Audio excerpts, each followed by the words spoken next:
We're back with Larry Keane of the National Shooting Sports Foundation, the NSSF. 8.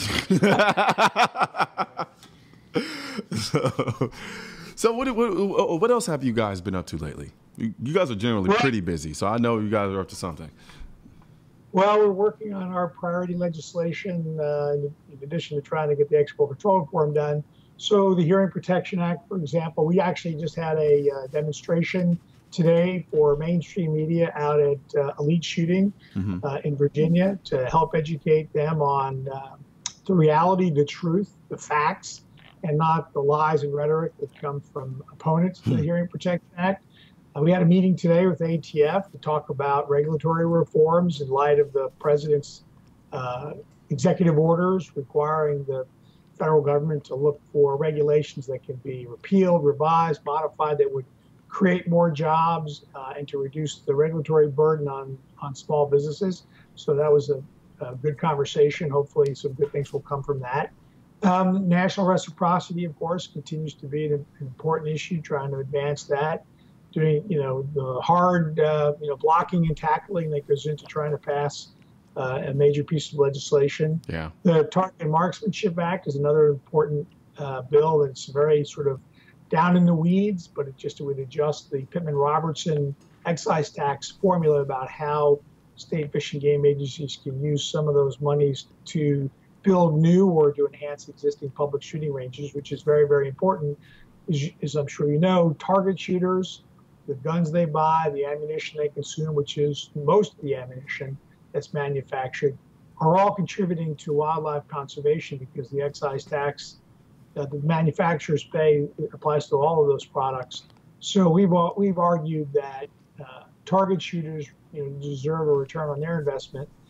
So we need to have more places for people to participate in the target shooting, as well as to prepare for the hunting season, places to go target their sight their rifles in, or target practice before they go hunting. So that's a very important piece of legislation. And we're always new things are coming up every day. We've got a lot of important issues we're dealing with at the state level. In Illinois, for example, the very, very onerous bill there on dealer licensing, which is really essentially the Bloomberg so-called code of conduct being codified, which would drive a lot of very small retailers out of business and increase the price of products for those that can survive, everything from the mom and pops to the big boxes. And of course, there's always mischief in California. We're dealing with the dealer security bill there, which is, we're trying to have the bill sponsor understand the cost and burdens. And we're working with ATF to try to make sure retailers are aware of the significant issue of smash and grab burglaries of gun stores that decided to start doing. And we've even seen robberies take place, which is very, very concerning. So whenever ATF offers a reward and a smash and grab of a dealer, NSSF matches that reward offer. And so that's one of the checks I like to write. They got a bad guy and taking a bad person off the street.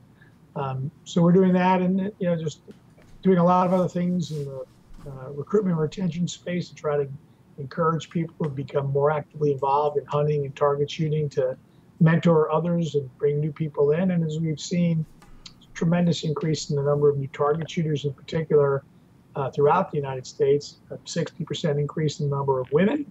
Dealers continue to tell us about 25% of the customers at the checkout counter are first-time buyers.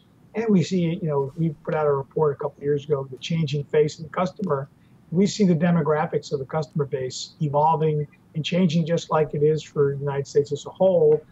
Younger shooters, more ethnically diverse, more urban and suburban shooters. So the stereotype that gun owners are just, middle-aged, balding white guys from rural America who own lots and lots of guns just isn't true. Absolutely. Absolutely. And really quickly, I want to, because we have about like 40 seconds. What do you guys have going on with respect to the Boy Scouts, this new program? You caught me off guard there. That's my colleagues in the building would be involved in the working with the Boy Scouts. Okay.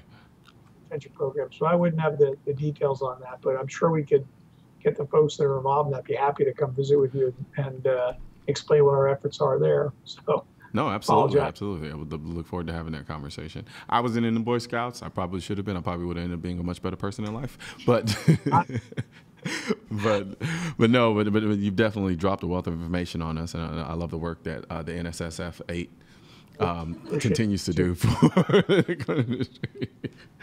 But thank you very much, Larry Keane, for joining us. Like I said, it's open door policy here. Anytime you want to come on the show, let us know. I appreciate the opportunity to visit with you. Absolutely. I'll make sure my colleagues get back to you about the Boy Scouts. Will do. Thank you very much. Thank you for joining us live today on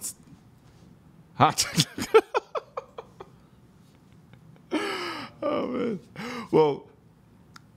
Well, that's going to be it for Seeing Live today, guys. I'm Colion Noir. I guess I would technically still be CN, but I'm Colion Noir.